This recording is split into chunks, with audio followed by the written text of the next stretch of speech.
राधे राधे। जय श्री कृष्ण। नारायण नारायण। बोलो वृंदावन बिहारी लाल की जय। काली वसुंधरा गंगा षष्ठी मंगल चंडिका तुलसी मनसा निद्रा स्वधा स्वाहा च दक्षिणा। इन देवियों के महान पुण्यदायक तथा सुनने में प्रिय चरित्र का एवं प्राणियों के कर्म विपाक का मैं संक्षिप्त तथा सुंदर वर्णन करूंगा। भगवान नारायण कह रहे नारद जी महाराज से, राम राम राम राम राम राम। दुर्गा और राधा का चरित्र बहुत विस्तृत है, उसी का विस्तार बाद में कहूँगा, पहले संक्षेप के क्रम से सुन लीजिए।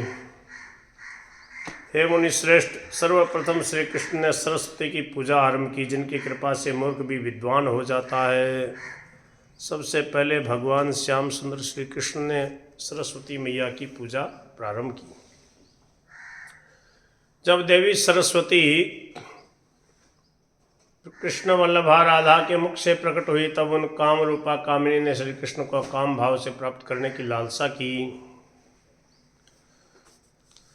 उनका अभिप्राय समझकर सर्वज्ञ भगवान श्री कृष्ण ने सबकी माताओं सरस्वती से सत्य हितकर तथा परिणाम में सुखकर बात कही। श्री कृष्ण बोले, हे साध्वी, तुम मेरे ही अंश स्वरूप चतुर्भुज नारायण का सेवन करो। वे सदा तरुणावस्था में विराजमान सुंदर रूप वाले, सभी गुणों से संपन्न तथा मेरे ही समान हैं।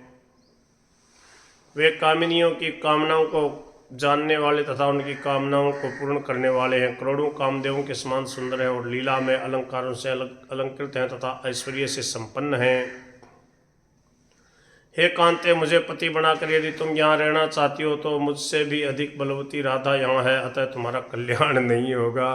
प्रभु की लीला है, लीला है।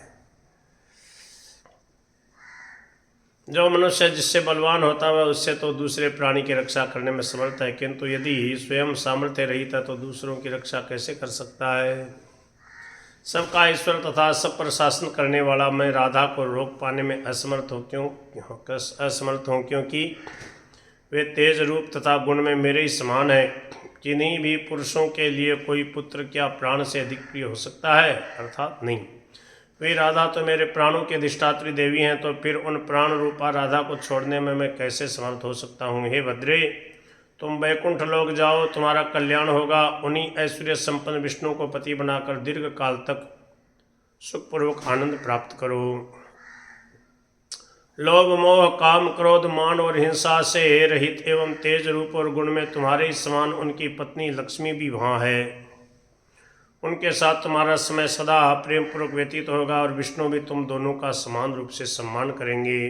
भगवान श्री कृष्ण सुंदरी लक्ष्मी जी से कह रहे हैं, हे सुंदरी, प्रत्येक ब्रह्मांड में माघ शुक्ल पंचमी तिथि को विद्यारंभ के अवसर पर मनुष्य, मनुगण, देवता, मुनिंद्र, मुक्षुजन, वसु, योगी, सिद्ध, नाग, गंधर्व और राक्षस मेरे वर के प्रभाव से आज से लेकर प्रलय पर्यंत प्रत्येक कल्प में भक्तिपूर्वक षोडशोपचार पूजा अर्पण करके बड़े गौरव के साथ तुम्हारी उत्कृष्ट पूजा संपन्न करेंगे।